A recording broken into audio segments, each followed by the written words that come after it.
How could I have been so blind to the truth behind his smile? My name is Emily Johnson, 32 years old, and just a year and a half ago, I thought my life was a dream come true. I lived in a cozy Charleston apartment with my husband David, married for 5 blissful years. As an editor at a publishing house, I loved my work, shaping stories into polished gems. David and I had longed for a child, and when the pregnancy test finally showed 2 pink lines, it felt like a miracle.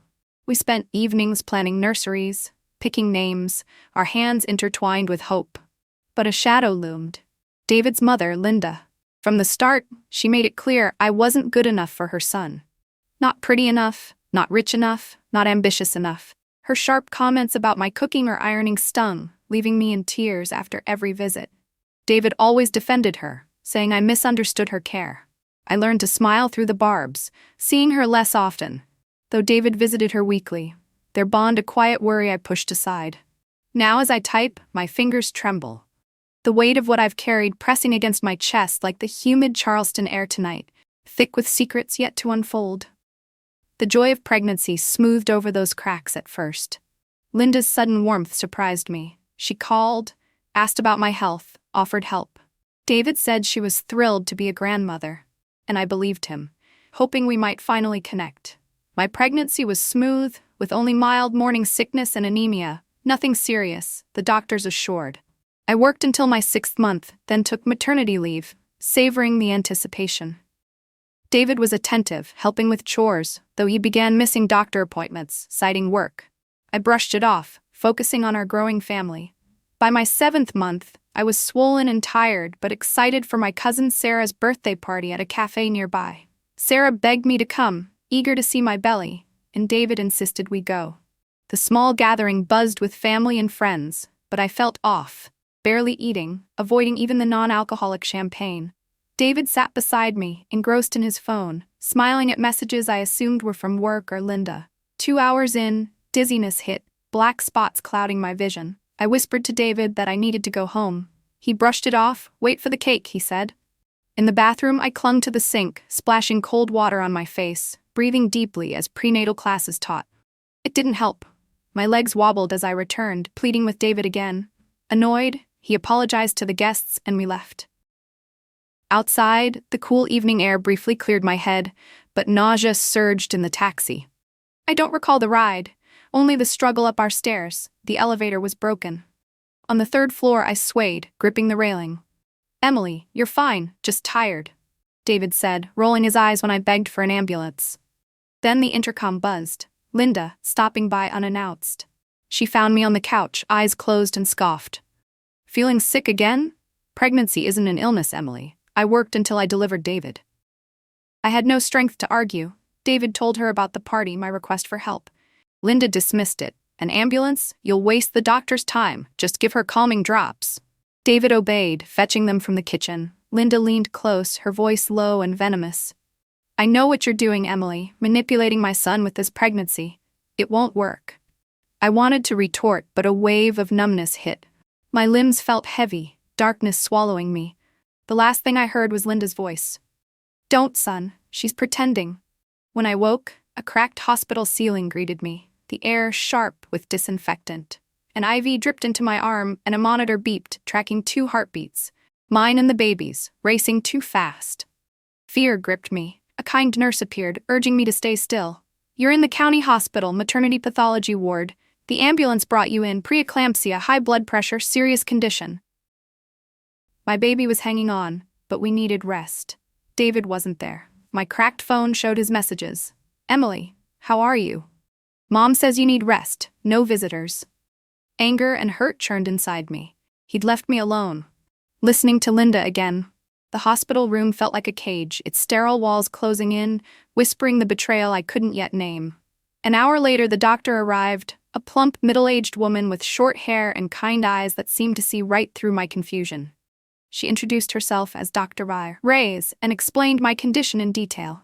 Preeclampsia, she said, a serious complication with high blood pressure, protein in my urine, and swelling that could lead to placental abruption if not managed. The ambulance had arrived just in time. Any delay might have been catastrophic. I asked who called it, since David hadn't. According to records, it was a neighbor who heard commotion and cries for help from our apartment. The door was ajar, and I was alone, unconscious on the floor. Shock hit me like a cold wave. David and Linda had left me there, pregnant and in peril, without a second thought. Dr. Reyes continued, her voice steady but concerned. The baby was showing signs of distress, hypoxia from insufficient oxygen. We'd monitor closely, likely keeping me until delivery, with possible emergency C-section if needed. Then came the bombshell. The ultrasound revealed twins, one hidden behind the other, sharing a sac, the second smaller with heartbeat irregularities, at risk of not surviving. Twins? I whispered, my mind reeling. How had no one seen this before? Hidden twin syndrome, she explained, rare but possible. I nodded numbly, stroking my belly, whispering promises to both little ones inside me. David still hadn't shown. I dialed him, but it went to voicemail. I left a message about the hospital, the seriousness, the twins. Then I called my mom, 250 miles away. She was horrified and promised to drive overnight. Next, Jessica. Jessica, my college friend who knew all about my Linda troubles. She was furious and vowed to bring essentials soon. That evening, sleep evaded me. The monitor's dual beeps, one steady, one erratic, kept me vigilant. I dreamed of a beach, two figures waving on the horizon. I tried reaching them, but sand swallowed my steps and one began fading. I screamed, but couldn't save it. Waking in sweat, I checked the monitor, only one heartbeat audible. Panic surged. I buzzed the nurse. She reassured me the baby might have shifted, an ultrasound in the morning would confirm. But fear lingered, a knot in my gut, as if the dream foreshadowed losses yet to come. Morning brought my mom, exhausted but fierce, hugging me tightly before bombarding me with questions. I explained the preeclampsia, the twins, the risks. She vowed to stay, renting a nearby room. Dr. Reyes returned, her examination thorough. Both heartbeats were there, the second weak but present. The ultrasound showed the first developing normally, the second lagging with blood flow issues, but fighting. Relief washed over me, my babies lived. Jessica arrived with bags of comforts, toothbrush, clothes, fruit. We three sat, planning, laughing through tears.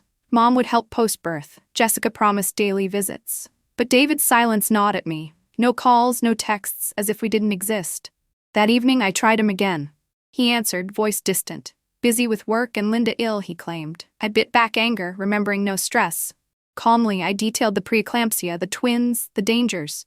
Silence then. Twins. He promised to visit tomorrow, but hung up abruptly as Linda called. His reaction felt wrong, indifferent, like a puzzle piece misfit. That night, the dream returned. The beach, figures, one vanishing while the other watched unmoved, face shifting to David's. I awoke with a headache, blood pressure spiking, needing an injection. Dr. Reyes warned, continued stress could force early delivery. Risky, but sometimes necessary. Mom and Jessica returned, distracting me with stories and plans. Still no David. Hurt built, a lump in my throat. During rounds, I confided in Dr. Reyes about my fears. She held my hand. Men's pressure under complications varied. It wasn't my fault. Her words soothed slightly, but doubt festered. Could David truly be so weak? Later, his cologne wafted in. He stood awkwardly with white roses. Relief and rage warred inside. He apologized for the delay, admitting fear of responsibility, the twins overwhelming. I countered. I was scared too, but couldn't flee. He blamed Linda partially, but defended her worry. I accused him of abandonment, voice rising. The nurse intervened, noting my pressure, ushering him out. He promised tomorrow, whispering love. But something unsaid hung in the air, a shadow in his eyes. Mom visited that evening, spotting the flowers with disdain. She softened at my plea, focusing on the babies. The dream shifted. The second figure was Linda, smiling cruelly as one child faded. Waking, both heartbeats held. Dr. Reyes praised stabilization but stressed bed rest, no stress. The second baby had a chance, she said. Sometimes the weakest fought hardest. That afternoon, David returned with fruit, more composed. He apologized deeply for panicking, trusting Linda's dismissal. I questioned leaving me. He admitted fearing to hurt her feelings.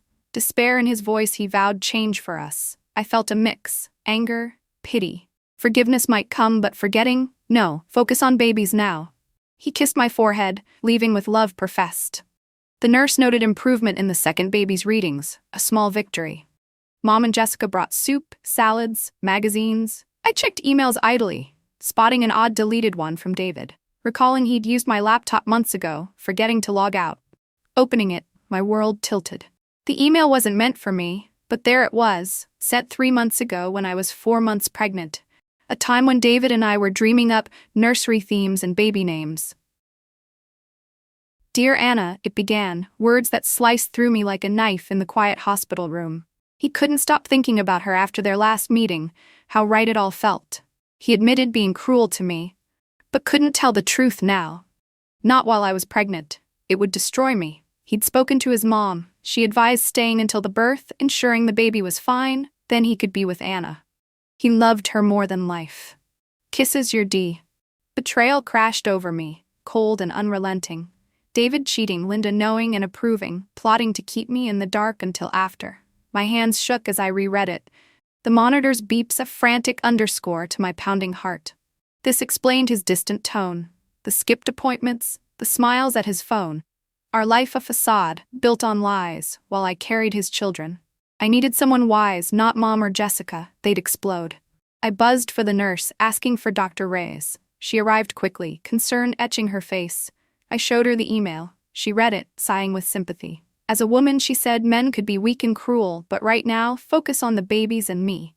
Don't confront yet. Protect health. Pretend ignorance to avoid stress. It was hard advice, but logical. The baby's innocent, not to suffer for their father's sins.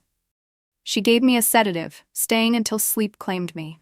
Her parting words, "You're strong, Emily. You'll get through this." That night, the beach dream evolved. The figures didn't fade but called to me, and I walked freely toward them, my children alone. Morning brought clarity. I'd focus on the babies, decide later. The nurse reported improved readings for the second baby, like he'd chosen to fight. I smiled. My little one's resilient, as I must be. David visited that afternoon with fruit and a smile I now saw as false. How could I have missed the deceit in his eyes? "Better today," I said. "Things improving." He took my hand. I forced stillness. He claimed speaking to Linda, telling her she was wrong to leave me. She admitted overreacting. He lied. I nodded, feigning belief, anger simmering beneath. "What did she say?" He hesitated. "Yes, should have called help. No risks with pregnancy." We talked work, plans. I half listened, the role exhausting but necessary. When he left, relief flooded me. Mom and Jessica arrived with homemade treats and gossip, lifting my spirits without knowing the secret. I held back. No drama now. Babies first. Days blurred in the hospital routine. Checks, treatments, the monitor's reassuring beeps. Mom rented a cozy nearby apartment, planning to stay indefinitely. Jessica brought books and updates from work, her laughter a balm. David came daily, fruit and magazines, talking future I knew was illusion. Dr. Reyes shared stories of betrayed women finding strength, her presence a quiet anchor. One evening after visits, a knock. Not the nurse, but a young blonde woman, nervous, clutching her bag. "Are you Emily?" "I'm Anna. We need to talk." My heart raced. The mistress here. She entered, closing the door, words tumbling out. "Seeing David 6 months. Met at work event. He claimed our marriage a mistake. Roommates really. Planning divorce until pregnancy. He'd stay till birth, then be with her. But she overheard him and Linda, his mother saying, 'Get rid of the baby. Pills to cause miscarriage. Natural looking.' David agreed. The room spun. It fit. My collapse after the party, their refusal for help.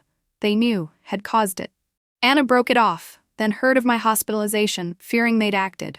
When? 3 days ago, she said, after I told David of twins. They targeted the weaker one, perhaps. No proof for police, but I needed to know. Be careful. Surprisingly, no anger toward her. She too deceived.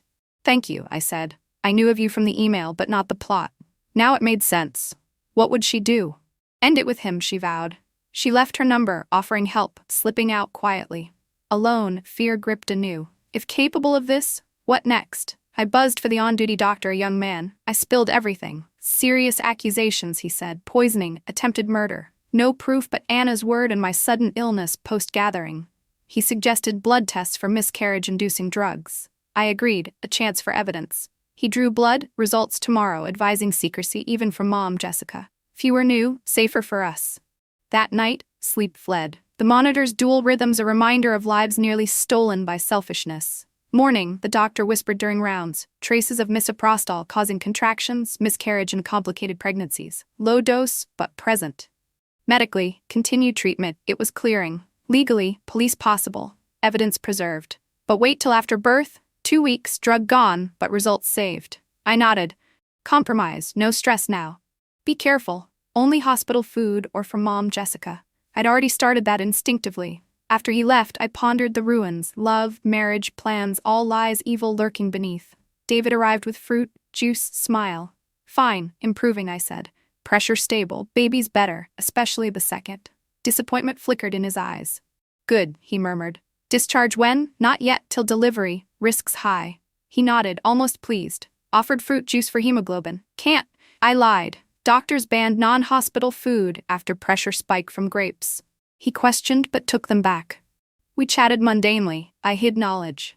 Relief at his departure. Pretending grew harder, but for the babies, I'd endure. Mom and Jessica kept their visits steady, a lifeline in the monotonous hospital days, bringing warmth and normalcy amid the beeps and sterile scents. I still hadn't told them about the poisoning or the affair. Timing mattered, and right now, shielding the babies from any added turmoil was paramount. The swelling in my ankles eased, my blood pressure held steady, and tests showed progress. Dr. Reyes marveled at the turnaround, rare for preeclampsia with twins. I smiled inwardly, knowing the miracle stemmed from evading the poison, my body and babies finally unburdened. The second twins' metrics caught up, heartbeats syncing in strong harmony on the monitor. If we maintained this, we'd reach 35 weeks, ideal for delivery via planned C-section to minimize risks. I agreed, eager for my boys to enter the world safely. David's daily appearances continued, now sans edibles, just magazines, books, flowers. His conversations circled work and hypothetical futures, ones I knew were fabrications.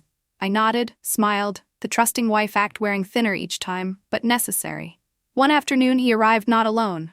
Linda trailed him, dressed impeccably in a new suit, gold pendant gleaming under the fluorescent lights. My stomach twisted at the sight of her, the woman who'd conspired against my unborn children, her own flesh and blood in a twisted sense. She approached with a saccharine smile, voice dripping false concern. Emily, you gave us such a fright, but look at you now, recovering nicely. The doctors say you're on the mend, and the baby is fine. Babies, I corrected firmly. Twins, 2 boys. Displeasure flashed in her eyes, quickly masked. Yes, twins, how delightful. What happiness for us all. She perched on the bed's edge, grasping my hand in a grip that felt more possessive than comforting. I've been pondering our future, Emily, how we'll manage after the births. You should move in with me. My apartment's spacious, 3 bedrooms. I'll assist with the twins, it's a handful alone. The audacity stunned me. After her plot, this control grab disguised as help? Thanks, but David and I prefer our apartment. My mom will aid me, she's here, rented nearby. Linda's lips thinned. Your mother's no spring chicken. Twins demand energy. She's 53, same as you, I shot back, a pointed reminder and brimming with vitality. Linda's smile strained. Just an offer to help, dear. David, silent by the window, interjected unexpectedly. Mom, Emily's right. Our place suits us, and her mom wants grandkid time. We can't deny that. Surprise rippled through me. He sided against Linda for once. She glared at him, but aloud conceded. As you wish. I only meant well. They departed soon after, Linda irked, David subdued. A small triumph bloomed in my chest, standing firm, witnessing David's rare defiance. That evening, Dr. Reyes visited off rounds. I recounted Linda's proposal and refusal. Good choice, she affirmed. Those 2 are hazardous. What next, post-birth? Evidence exists, tests, Anna's account. Enough for police, stripping parental rights. Denials? Illogical for me to self-administer a wanted pregnancy's ender. The poisoning theory fits. My call, she stressed, pledging support. Her words fortified me. Options, not isolation. That night, the ocean dream recurred, but positively. The boys, identical, smiled, reaching out. I approached effortlessly. No sinking sand. My future held them, sans David or Linda. Waking resolute, I knew single motherhood viable, loving and safeguarding my sons independently. Weeks ticked by, health solidifying. At 35 weeks, C-section scheduled for next week. David reacted oddly calm when informed, as if resigned. Mom and Jessica buzzed with joy, prepping without knowing my full intent. The birthday dawned, anticipation electric. I rose early, heart fluttering like the monitor's rhythms. Today, motherhood official, my boys in arms. David appeared with white roses, nervous grin belying tension. Last day of facade, I thought. How are you? Nervous? A bit, but thrilled to meet our sons. He nodded, vase-filling flowers clasping my cold hand. His damp fingers betrayed anxiety, not paternal glee but failure of scheme. Children he sought to erase would thrive. I'll wait outside surgery first to see them, I smiled faintly. No, I'd be first, their guardian mother. Wheeled to OR around 10 a.m., white walls, antiseptic tang, team chatter soothed. No pain, just pressure, then cries, loud, vital. Firstborn, then second, equally robust despite prior lag. Dr. Rise beamed. Congratulations, 2 healthy boys, perfect scores. Tears flowed as they showed me my miracles, identical perfection. Post-op, back in room, David and Linda awaited, pale, smiles forced. How are you? The babies? All fine, healthy 5s? Disappointment shadowed their gazes. Plan thwarted. When to see them? Soon after checks for feeding. Nurse shooed them for my rest. Alone, bliss enveloped me. An hour later, boys arrived, bundled blue. Nursing them, awkward yet instinctive, I vowed eternal protection, even from kin. Mom and Jessica visited evening, peering through nursery glass, gushing. Beautiful, like you as a baby, Mom said. Names? Ethan and Matthew, strong God's gift. They approved. We chatted future, my secret unspoken, not to mar the joy. Night feeding, holding them, love overwhelmed. Morning, Dr. Rise checked stitches, healing well, discharge in week possible. Home evoked not our apartment but Mom's. Private talk? She promised post-rounds. David visited 11, flowers, toys, eyes probing. Good? Boys fine? Yes, despite everything. He tensed, what everything? I breathed deep, not yet. Premature birth risks, but none. He eased. Glad. Our sons, our family. How could he utter that after attempts on their lives? We talked for a few more minutes about the boys, about plans, about a future I knew would never happen. I nodded, smiled, pretended to believe every word, even though I was boiling inside. When he left, promising to come back in the evening, I breathed out in relief. Pretending was getting harder, but I had to until I knew my children were safe. At noon, Dr. Reyes came as promised. She sat beside me, her kind eyes searching mine. What did you want to talk about, Emily? I'm not going back to my husband after discharge. I can't live with him anymore, not after everything I've discovered. She nodded, as if she'd expected this, her expression a mix of empathy and resolve. That's a brave decision, and I respect it completely. But where will you go with 2 newborns? They'll need stability, and you'll need support during recovery. To my mom's place. She's rented an apartment nearby, 2 rooms, plenty of space. She's already excited to help, and it'll be until I get back on my feet, find work again. Dr. Reyes tilted her head, considering. And what about David? How will you explain this to him? The truth, all of it. The affair with Anna, his scheme to abandon me after the birth, the poisoning that nearly cost me my babies. I won't let him near us. He might fight it, deny everything. As the father, he has legal rights. I have evidence, I countered, my voice steady despite the inner storm. The blood tests showing misoprostol, Anna's testimony about overhearing him and Linda plotting to induce miscarriage. It's enough for divorce and to revoke his parental rights, maybe even criminal charges. Are you prepared for that battle? Court, the exposure, the scandal, it could drag on, stress you during this fragile time. I hesitated, the weight of it pressing down. Part of me craved justice, to see them punished for their cruelty. Another part yearned for quiet escape, a fresh start without the glare of public scrutiny. I don't know yet. It's overwhelming. You don't have to decide today, she said gently. You have time to think, to heal. Right now, prioritize your recovery and the boy's well-being. The C-section was major surgery. You'll need rest, no heavy lifting, watch for infections. Stress could slow healing, affect milk supply. Focus on that. Your health is their health. Her words echoed the advice she'd given weeks ago when I first showed her the email, stunned by the betrayal that had shattered my world. Back then, in the dim hospital light, I'd handed her my phone, tears blurring the screen. David's words to Anna had burned into me. Staying only until the baby was fine, Linda's approval sealing the deceit. Dr. Rise had read it slowly, her face hardening before softening with compassion. Emily, this is devastating, but as your doctor, I must urge you, channel your energy into the twins. The preeclampsia risks are real. One baby's already vulnerable. Confrontation could spike your pressure, endanger all 3 of you. Pretend for now, protect your peace. It had been sound counsel, guiding me through the pretense, the dreams of loss turning to hope. Now, post-birth, it resonated anew. The twins' risks had passed, but new ones loomed, emotional, legal. I'll think it over, I promised. Whatever path, know I'm here, she replied. I've seen women in your shoes rebuild stronger. You're one of them. After she left, I gazed out the window at the Charleston skyline, sunlight glinting off distant buildings like fragments of a broken mirror piecing together. Yes, daunting, but for Ethan and Matthew, I'd face anything. Their tiny faces, seen briefly, fueled me. That evening, Mom and Jessica arrived with homemade broth, fresh linens, and beaming smiles. They cooed over the boys through the nursery window, describing their button noses, my curls in miniature. Emily, they're angels, Mom whispered, eyes misty. Have you settled on names? I shared Ethan and Matthew, explaining the meanings, strength, and divine gift. Perfect, Jessica said, hugging me carefully around the stitches. As we chatted, the secret weighed heavy. I couldn't hold it longer. Mom, Jess, there's something crucial I must share. It's painful, but you deserve the truth. I poured it out. The accidental email uncovering David's affair with Anna, his intent to leave post-birth with Linda's blessing, Anna's visit exposing the poisoning plot, the confirmed misoprostol, my feigned ignorance to safeguard the pregnancy. They listened, faces shifting from shock to rage. Mom's hands clenched, tears streaming. How could he?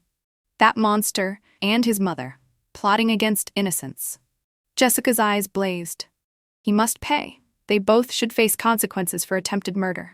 I'm considering police, but unsure about the toll now with the boys so new. Don't rush, Mom soothed, embracing me. We're your rock, whatever you need.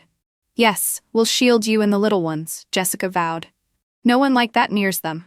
Their solidarity warmed me, easing the isolation that had clung since the fainting. We brainstormed, Mom's apartment ready with cribs, supplies. Jessica scouting lawyers discreetly, handling my leave extension.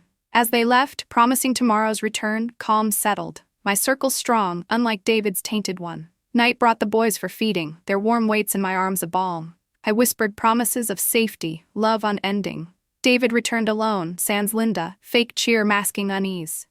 How are you? The boys, thriving, doctors pleased, discharge soon. He grasped my hand, home set, cribs, stroller, toys galore. Mom helped, she's eager to assist. Anger flickered, but I masked it. Perhaps reconsider moving to her place? Spacious, her expertise with kids, she raised me solo after Dad's death. Stubborn or scheming? No, we've decided our apartment, my mom's helping. She raised siblings too, fully available. He sighed, irked. Fine, but her offer stands if you rethink. I nodded silently, vowing never. He prattled on work, futures illusory. I half heard, facade intact. His exit brought exhale. 1 week more of this charade, then freedom from their web. The days in the hospital after the birth blended into a rhythm of feedings, checkups, and quiet moments with my boys. Their soft breaths a constant reminder of the miracle we'd achieved against the odds. I recovered steadily from the C-section, the incision tender but healing, my energy returning in small waves. Dr. Reyes was pleased with my progress and the twins. They gained weight, latched well, their cries strong and demanding.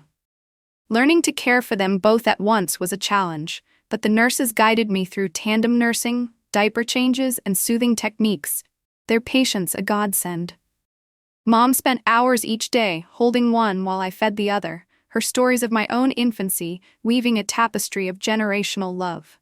Jessica popped in with practical gifts, nursing bras, burp cloths, and updates from the publishing world, reminding me of life beyond these walls.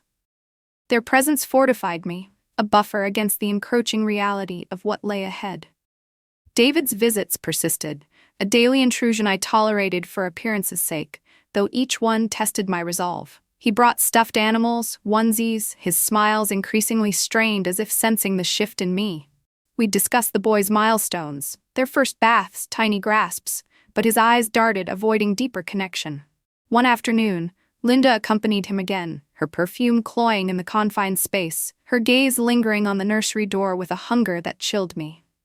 Emily, dear, they look so robust now. You've done well carrying them through the complications. Her words dripped honeyed poison, a nod to the complications she'd engineered. Thanks, I replied evenly. The babies are fighters. She prattled about grandmother duties, hinting again at her apartment's suitability. Imagine the space for playpens, and I'd be there for nighttime feeds. David nodded along, but I cut in. We've got it covered at home, with Mom's help. Linda's eyes narrowed, but she conceded with a tight smile. Well, if you insist, just know my door's open. Recalling Anna's confession that fateful evening weeks ago, her nervous fidgeting as she revealed the plot fueled my vigilance. She'd stood there, blonde hair catching the light, voice trembling. Overheard Linda urging pills for miscarriage, David agreeing. It tied to my collapse, the misoprostol in my blood confirming their intent. Pretending ignorance had been my shield then, refusing their brought foods, lying about diets. Now, post-birth, that pretense extended, masking my gathering evidence. Test results copied, Anna's number saved for potential statement. Dr. Reyes had slipped me a folder during a checkup, containing lab reports and notes, whispering, "Keep this safe. It's your leverage." I'd tucked it away, heart racing at the power it held. As discharge neared, anxiety mingled with excitement. Mom transformed her rental into a nursery haven, stocking formula just in case, installing blackout curtains for naps.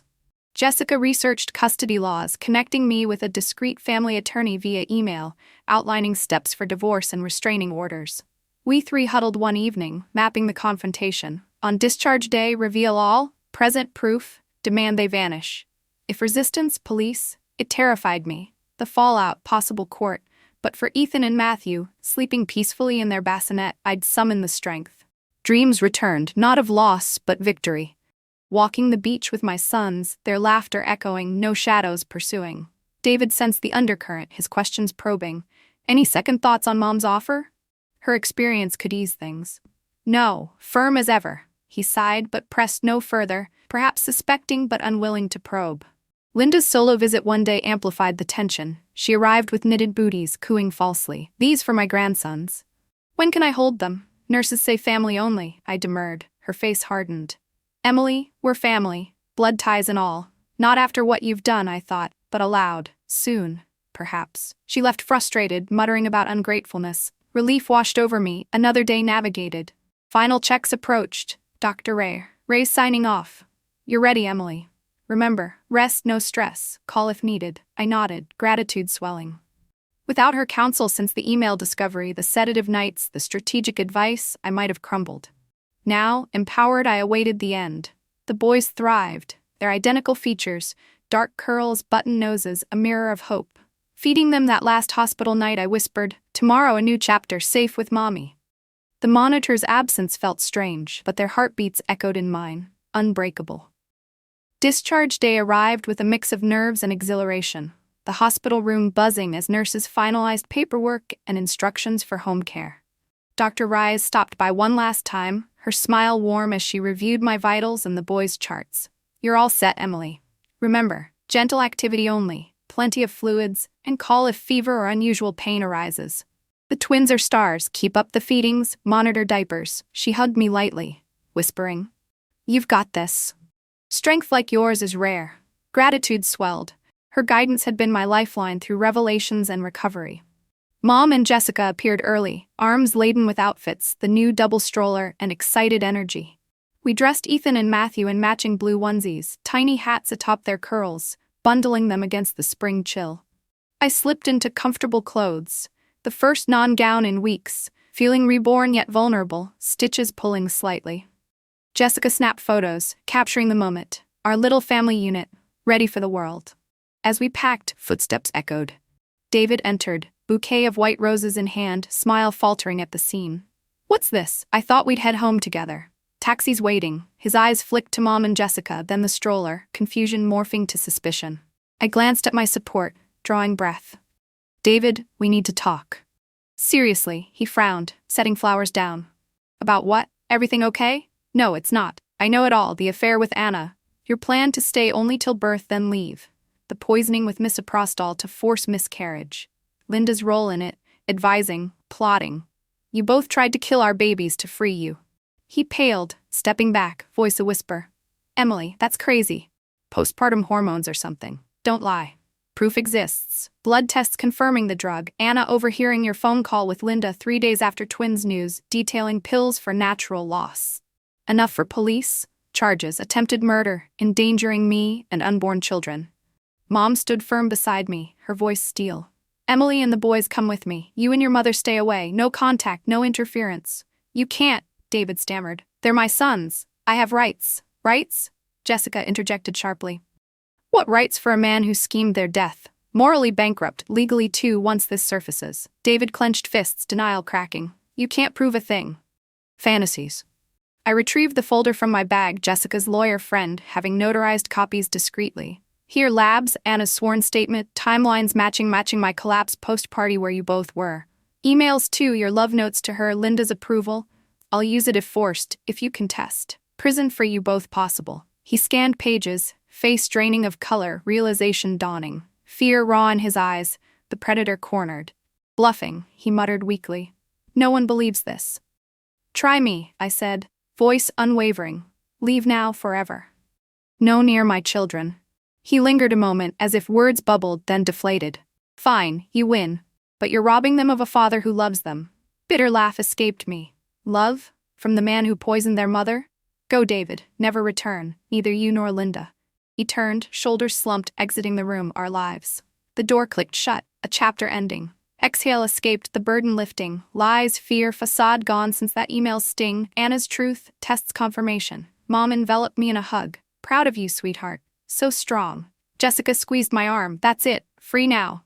We stood, 3 guardians around the stroller, my boys oblivious, sleeping peacefully. Nurses wheeled us out, spring sun warming my face, flowers blooming in hospital beds, air fresh with promise.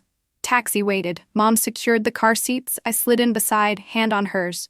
Home, I nodded, tears joyful. To new beginnings. The drive blurred Charleston streets, familiar yet renewed. Mom's apartment welcomed us. Nursery soft with pastels, cribs side by side, rocker waiting. We settled the boys, their coos filling space once silent. Jessica unpacked. Mom brewed tea, the normalcy grounding. That evening, as twins nursed, I reflected on the journey. Fainting dismissed, hospital shocks, betrayals unveiled, strength forged. Without Dr. Rise's wisdom, Mom's steadfastness, Jessica's fire, it might have broken me. But here, whole, loving fiercely. David and Linda shadows banished, weeks melded into routine, sleepless nights, first smiles, milestones shared with true family.